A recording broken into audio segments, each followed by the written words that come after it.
Session अदालत में शहबाज गिल की दरख्वास्त जमानत पर दोबारा समाअत। अदालत का पुलिस को कल तक रिकॉर्ड पेश करने का हुक्म। कल रिकॉर्ड पेश ना किया तो आपके अफसरान के खिलाफ के लिए मसला बन जाएगा। अदालत की जानिब से कहा गया पुलिस अफसर की पीठ तक रिकॉर्ड पेश करने की इस्तदा मुस्तरद।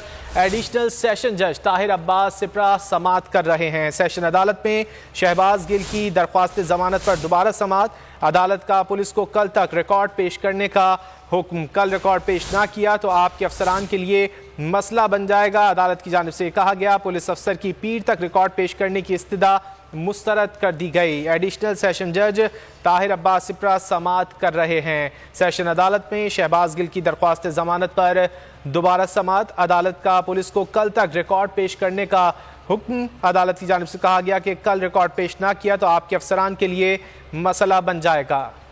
मैं हूं जैस्मीन मंजूर और आप मुझे देखेंगे सिर्फ बोल पर।